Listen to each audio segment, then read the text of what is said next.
Hello everyone, I'm Jack Fisher and welcome to my world. And no matter what world you're in, war is hell.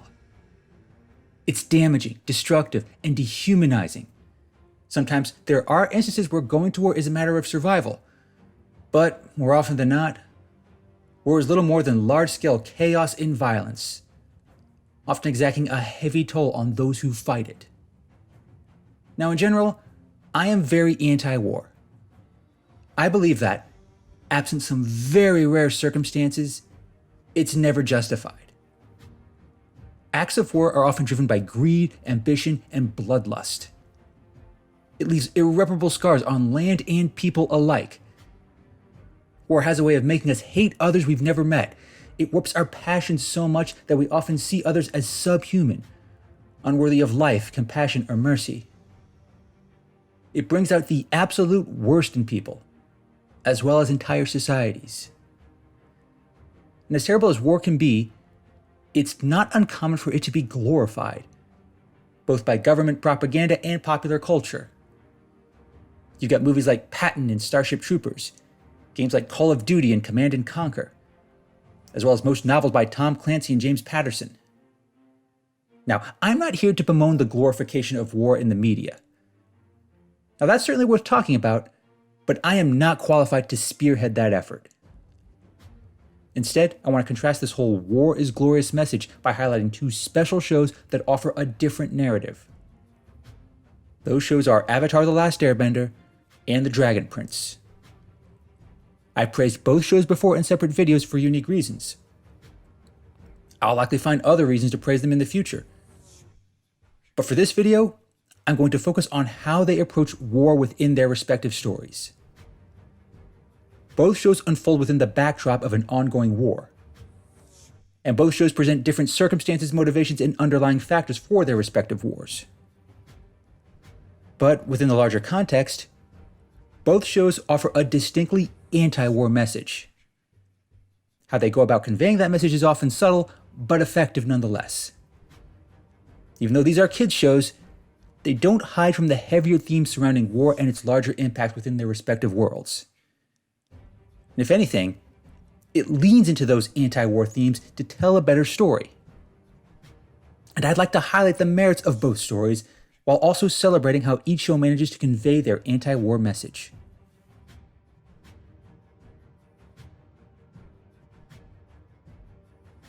When the story in Avatar: The Last Airbender begins, a war has been raging for quite some time. We don't know all the details at first, but the extent of the war quickly becomes clear. For this is a war of conquest. The Fire Nation, led by Fire Lord Ozai, seeks to subjugate all surrounding kingdoms and rule them as the Phoenix King. There's nothing overly political about this war. It's entirely driven by greed, ego, and a megalomaniacal desire to dominate the world. While this war has all the hallmarks of your generic evil conqueror, the true strength of the story is in how its heroes navigate this war. While those heroes are kids, and this is very much a kids' show, the overall setup goes a long way towards putting the war in a particular context. Before they meet Aang, Sokka and Katara aren't on the front lines of this war, but they are very much affected by it. Most of the fighting age men in their village are off fighting to defend the Water Tribe. And that includes their father. Only old women and young children remain. Even though that's played for humor at times, it's never framed as a normal peacetime situation. This is what happened in war after all. Those who can fight have to leave their homes and families behind. And that inevitably puts a burden on those who remain. And as the show unfolds, we see how those burdens affect others. We also see how Aang, Sokka, and Katara react to them. A big part of that reaction plays out with Jet and his band of the Freedom Fighters, as they call themselves. Now at first, they seem heroic, taking the fight back to the Fire Nation, who are the clear aggressors in this war. They even come off as charismatic and tough, as most self-proclaimed freedom fighters do. But it's not long before we see Jet utilizing some distinctly brutal tactics. He and his freedom fighters quickly show a willingness to hurt ordinary civilians of the Fire Nation, individuals who aren't soldiers or warriors. These people had no say in their nation going to war, nor did they play any part whatsoever in the atrocities that Jet and the water tribes endured. But in the eyes of Jet's freedom fighters, it's still justified. The Fire Nation is doing it to them, so why shouldn't they do the same? It almost seems logical. Jet never presents it as something born of bloodlust or hate. This is just his way of fighting this war. And he and his team genuinely believe that this is how they'll survive. Beyond just putting him at odds with Aang and his friends, it highlights what kind of tactics these wars incur. Because in every war, it's not just soldiers and warriors who suffer. Most of the time, in fact, it's the civilians who get the worst part of it. People whose only crime is being in the wrong place at the wrong time within a particular war-ravaged nation. And even if one side was not the aggressor, they may still ultimately adopt those same tactics, thereby hurting even more civilians in the process. The show never frames this as a good thing for either side. Citizens of the Fire Nation are just as frail, vulnerable, and burdened as those in any other. Even if they're on the side of the evil overlord, they're still just civilians for the most part. Those losses still hurt, and even when they don't involve civilians, they're still very personal. It was more than enough to make Iroh, once among the Fire Nation's greatest generals, abandon the war after losing his son. For a time, it seemed all too easy to see the war as a means to an end. But as soon as the cost takes the form of a beloved son or an innocent civilian, its inherent brutality becomes unavoidable.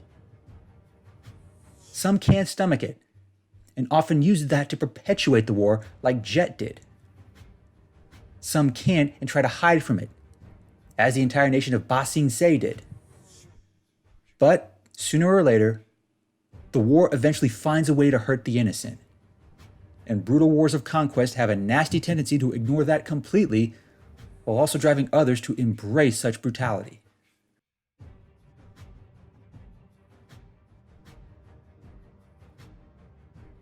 Whereas the war in Avatar is big, broad, and blunt, the war in The Dragon Prince is a bit more complicated.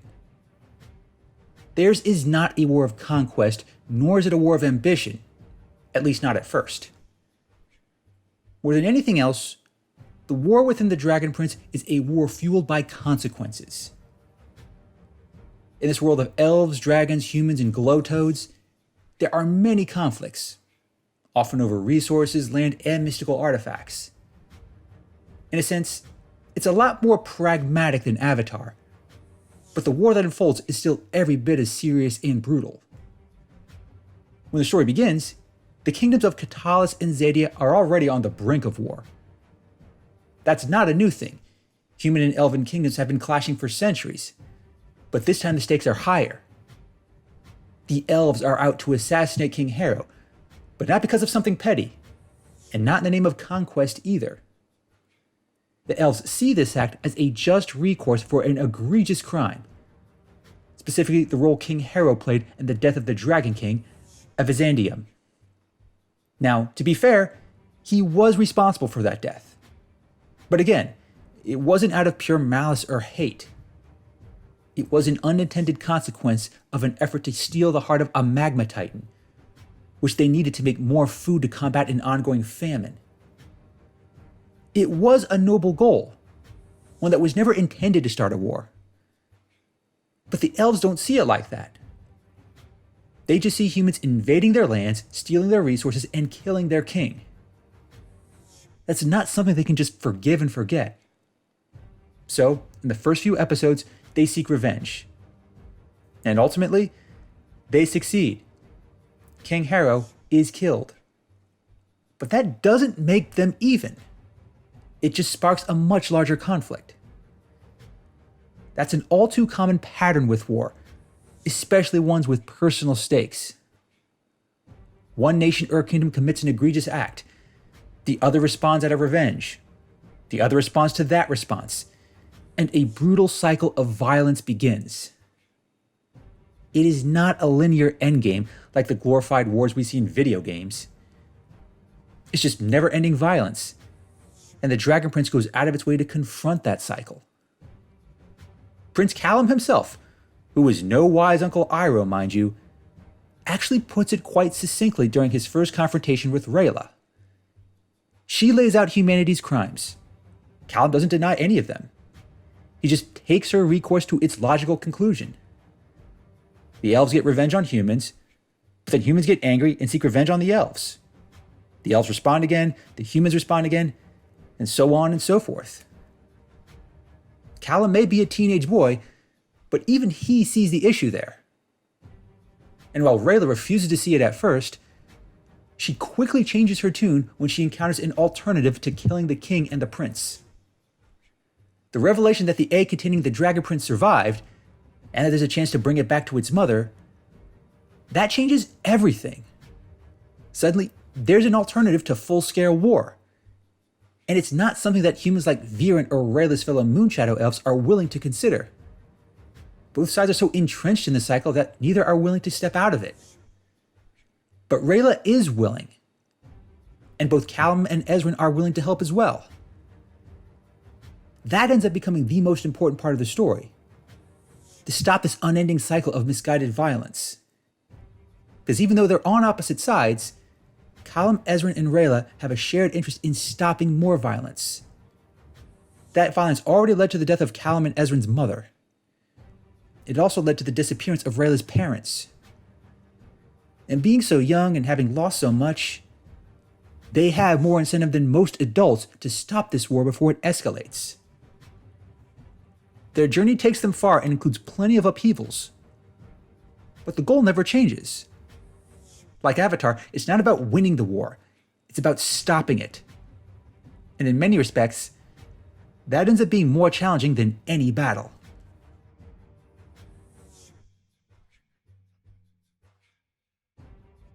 There's no way around it. War leaves scars, literally and figuratively. That is both a constant and an inevitable fact of history. The worlds of Avatar and the Dragon Prince are no different. But with Avatar, those scars are a lot more overt. And the character that best personifies these themes, along with many others, is Prince Zuko. He was scarred by war before he ever set foot on a battlefield. And that scar came courtesy of his own father, no less. Fire Lord Ozai is not one to shelter his children or his kingdom from such damage. He just sees it as a necessary price for conquest and glory. With his distinct scar, Zuko can't hide how the war affects him, or the pain it has caused him. But he's so determined to regain his honor that he's willing to navigate this war and bear even more scars in the process. It's misguided and tragic, but it motivates him to pursue Aang and constantly clash with his friends. And while Zuko does eventually switch sides and join Aang, it's not a smooth process. But that's a big part of what makes it so impactful. Most agree that Zuko's redemption story is one of the best parts of the show. I'm very much inclined to agree with that. But I think part of what makes that redemption so powerful is how he did this in the midst of such a brutal war of conquest. Over the course of the show, we see how this war affects every kingdom. From the small villages of the Water Tribe to the streets of Ba Sing Se, there's no escaping the devastation. But unlike most soldiers from the Fire Nation, or from any kingdom for that matter, Zuko experiences how both sides experience that devastation. In the episode Zuko Alone, one of the highest rated episodes of the entire series, Zuko finds himself in a small Earth Kingdom village. At this point, he's abandoned his quest to capture the Avatar, having even left his uncle Iroh. He's lost and at his most vulnerable, a far cry from the determined warrior who once hunted Aang to the ends of the earth. It's an unfamiliar feeling, even for an exiled prince.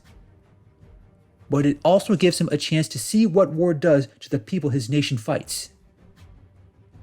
When he arrives in the village, he hides his identity. Nobody knows he's from the Fire Nation or that he's a firebender. He actively avoids conflict. He even manages to make friend with a boy, Lee, and his family. But even this small family of farmers can't escape the war. Some of the soldiers even fighting for the Earth Kingdom have gone rogue. And they're not afraid to harass the villagers, or take advantage of the fact that most men of fighting age aren't present. For them, the scars of war aren't as obvious as they are for Zuko. But the effect is clear. To be soldiers, they have to learn how to fight. But in learning how to fight, they also learn how to bully, harass, and take what they want. It reveals how the effects of war extend far beyond the front lines. It fosters an environment where you can have Lee and his family just trying to live their lives, but then war turns their fellow Earth Kingdom citizens into bullies.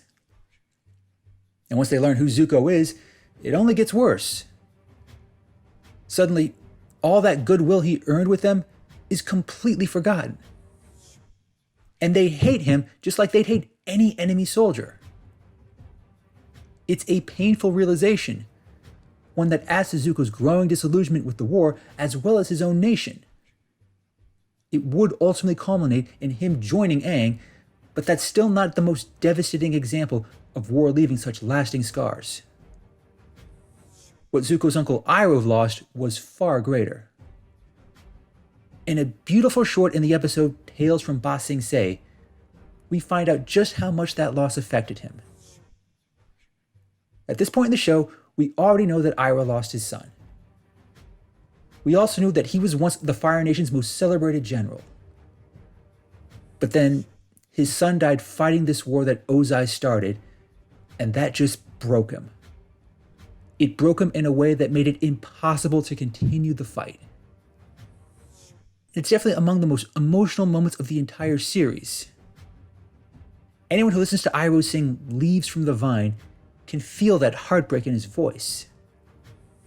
It really speaks to how much these wars take from people. Even someone in a position like power, like Iroh was, isn't immune from it. War robs them of their children, war destroys their family. It takes from them the basic ability to connect with others, while also making it all too easy to hate and be hated. There's nothing glorious or honorable about it. Iroh realized that when his son died, and Zuko eventually realizes it towards the end. But ultimately, ending the war proves more important than winning it.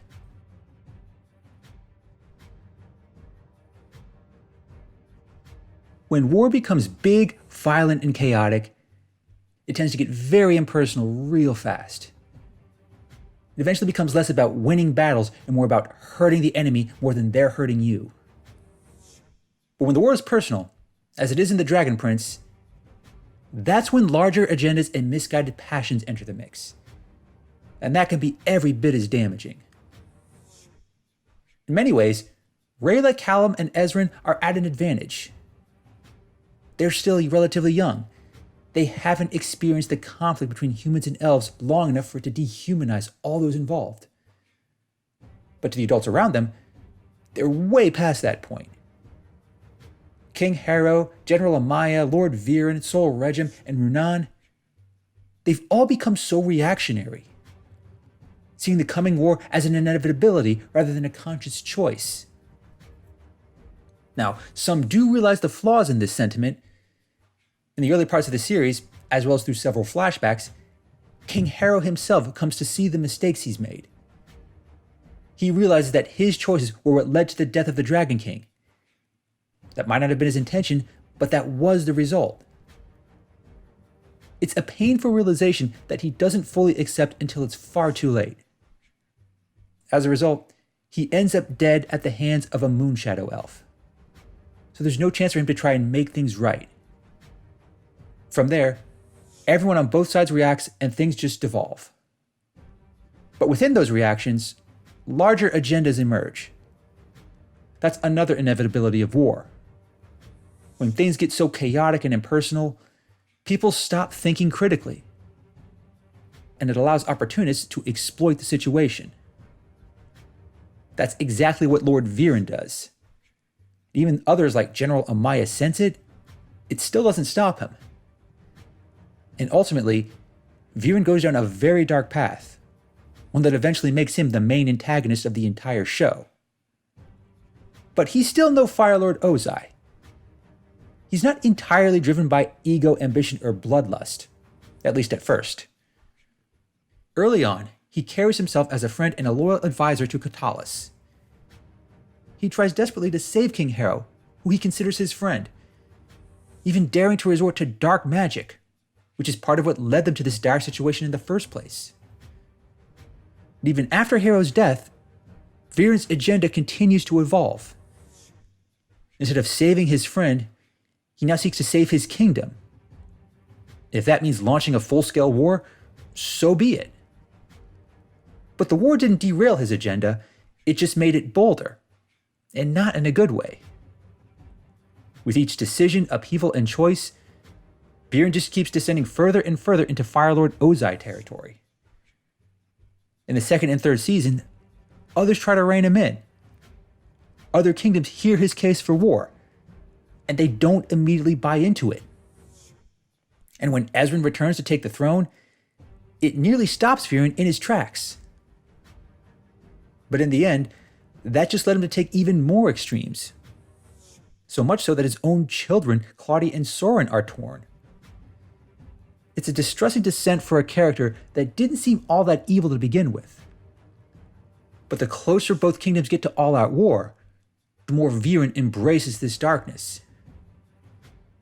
Even if he does end up being influenced by Avaros, he still makes these choices. He still pursues his own agenda. It's a case study in what war does to people. Beyond just depersonalizing everyone into villains versus allies, it can send some down a very dark path, especially to people with agendas. Lord Viren wouldn't have walked that path were it not for the prospect of war. And he couldn't have done what he did throughout the show without war being a backdrop. He might not be a good guy by most measures. His unscrupulous nature was readily apparent from the first episode. But war pushed him into greater and greater extremes. And with those extremes comes lines that most wouldn't normally cross. And eventually gets to a point where it takes a lot not to cross those lines. That effort costs characters like Rayla a great deal. But it's a critical counter to the impersonal nature of war, especially when it comes to ending it before it gets too brutal.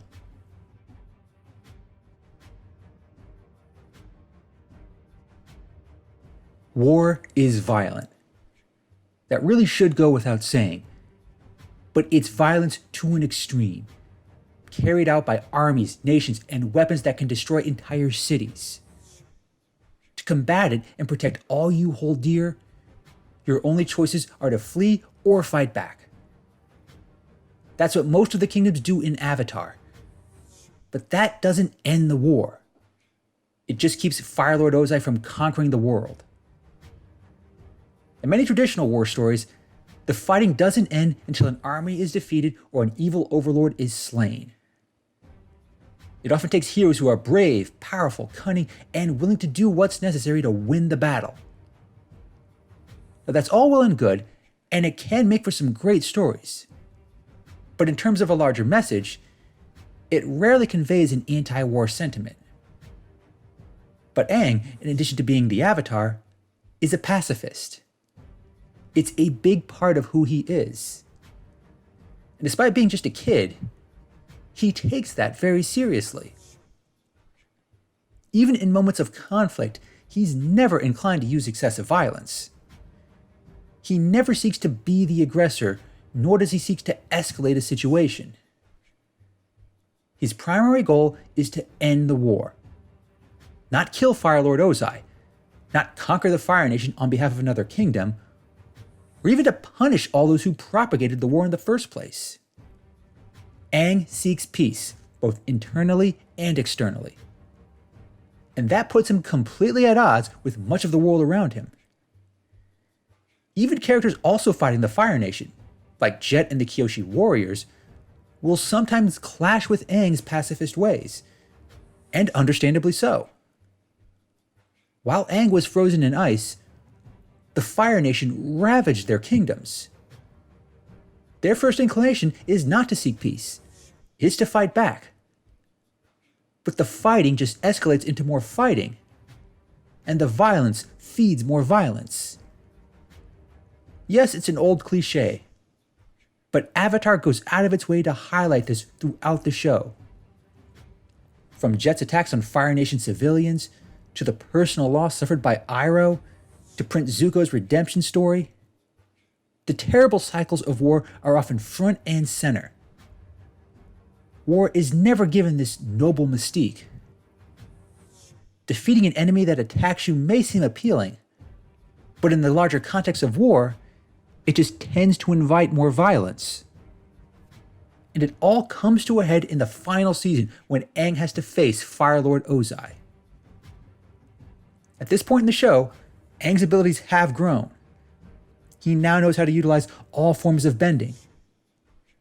He has the power as well as the incentive to stop Fire Lord Ozai. It might even be the easiest means of ending the war. Because remember, this is a war of conquest. And wars of conquest tend to falter quickly when the conqueror is no longer in the picture. But even if killing Fire Lord Ozai would solve a lot of problems, it would still require Aang to deviate from his pacifist principles. And that's just not something he's willing to do. On top of that, his journey has also taught him that fighting violence with more violence isn't the only way. It is possible to use non-violent means to win a battle. It's not nearly as glamorous, it's often a lot harder as well.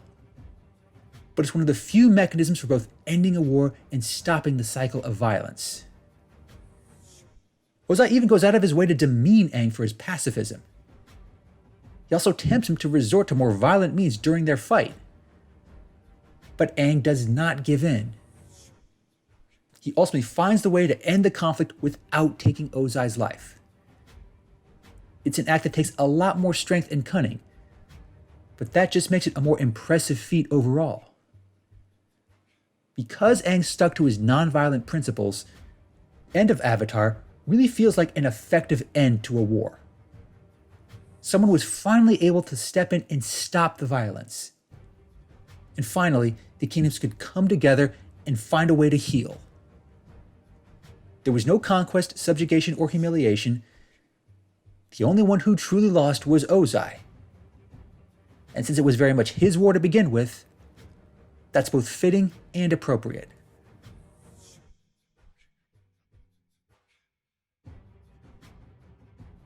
Throughout history, the seeds of war are often planted in the past. Old rivalries, lingering bitterness, and even just blind, irrational hatred. It can all play a part in laying the foundations for war. You don't need to read too deep into a history book to find plenty of examples. This same tendency plays out in the world of the Dragon Prince. Even the intro sequence establishes that humans and elves have a lengthy history of conflict. Some are more relevant than others, but for every challenge that Rayla, Ezran, and Callum face in the present, there's an inescapable link to the past. The death of the Dragon King and the loss of the Dragon Egg were the biggest catalysts. Outrage and bitterness over these events, even if they were not part of King Harrow's initial intentions, that underlying sentiment never went away. And it only got worse once King Harrow was assassinated. These past events are key to continuing the cycle of violence that fuels so many wars. But within that same past lie the keys to stopping it. Like Avatar, the story of the Dragon Prince isn't built around winning the war. Its main heroes, Rayla, Callum, and Ezran, are focused on stopping it before it starts, or ending it before it goes too far. While others like Viren actively work against them, their goal never changes. They might be young, but they understand why this is happening. They're aware that the actions of the past are what led them to this situation. And whether by youthful idealism or a simple aversion to war, they seek to rectify that past. First by returning the egg to Zadia, and later by reuniting Zim with his mother. Would that fix everything that's going on between humans and elves? Probably not. but it would eliminate the underlying reason for going to war, as well as the reason for King Harrow's assassination. It might not be nearly as flashy as winning a big, protracted battle, but it would save lives, both human and elven. And the show really frames this as the more respectable endeavor. On top of that, it does help that Rayla is an elf while Callum and Ezran are human. When the story begins, they are very much on opposite sides of the conflict. But the only reason for that is because of past transgressions from their respective races. And that past has shaped their entire perceptions of one another. Humans believe that elves drink human blood, and elves believe that humans are inherently violent and deceptive. But by going on this journey together, they all learn just how wrong those perceptions were. Callum and Ezran eventually come to see Rayla as a friend, and vice versa. And later on, Callum and Rayla end up falling in love. It's quite a contrast, standing in direct opposition to the battle lines that were shaped by the past. And towards the end of the third season, their willingness to move beyond the past is key. Once Lord Viren becomes so determined to wage war, humans and elves have to work together to stop him. The past can't be a hindrance anymore. And because Callum, Rayla, and Ezran were able to return the Dragon Prince to Xadia, others are able to look beyond that past. Had both sides not united, they never would have been in a position to stop Viren. In many respects, Rayla, Callum, and Ezran's journey stood in direct contrast to the road to war. Everyone else, human and elf, seemed determined to walk that path, letting the transgressions of the past inform their decisions in the present. But these three kids reversed that completely, using actions in the present to counter transgressions from the past. It's what made them the heroes of the Dragon Prince. Because to rise above past rivalries and to stand against your own people in the name of ending these brutal cycles, that really takes a special kind of strength.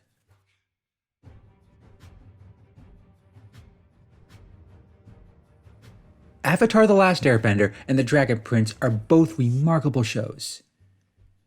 They each really raise the bar for animation and what kind of stories can be told. Even if they are geared towards kids, they aren't afraid to confront mature issues. Avatar dares to explore the true impact of war. It shows what happens to all sides of a conflict, from the point of view of the aggressor, to those orphaned by war, to the impact of those who are conquered. The show never paints a rosy picture about the true cost of war, and it's not framed as some friendly game or a noble endeavor. It is a truly terrible thing, and it brings out our worst nature. The Dragon Prince explores that impact as well, albeit through different circumstances. It creates a world that's hopelessly divided between humans and elves. There's a long, complicated history that drives this division. And the acts that lead them down the path of war are always justified in the moment, but never ultimately resolved. It takes a much larger effort to bridge the divide and prevent further conflict. Not many are willing to make that effort, especially those not willing to let go of the past. Both shows involve different kinds of war, and both shows offer different contexts and circumstances for those wars. But the overarching themes are strikingly similar. War is still hell, even in a kids' show. And too many are focused on fighting it. Not enough are focused on ending it and the cycles of violence that fuel it. Both shows also make the point that it takes a lot more strength to counter violence than it does to respond with violence. And each show goes out of its way to celebrate and emphasize that strength. While there are some cases when violence is necessary to defend themselves, it's never framed as something preferable. In addition, Avatar and the Dragon Prince do a great job of building these characters up, giving them depth, personality, and perspective. Since war can be so dehumanizing and impersonal, it's easy to cheer them on as they fight to stop or prevent it. Each show has many overarching themes, and the anti-war message within each story is just one of them. But but it's a big part of what makes each narrative work. It also gives them a level of depth and complexity, creating characters and worlds that feel relatable as well as compelling. War and violence is still part of their world, and it's part of ours as well. Sometimes we can't avoid it, but through these shows, we're encouraged to make the effort. It's a bold message indeed, and one that's worth heeding. Thanks for watching, everyone, and thanks for joining me in my world. Please remember to like, comment, and subscribe, and until next time, take care, stay safe, and above all, embrace peace.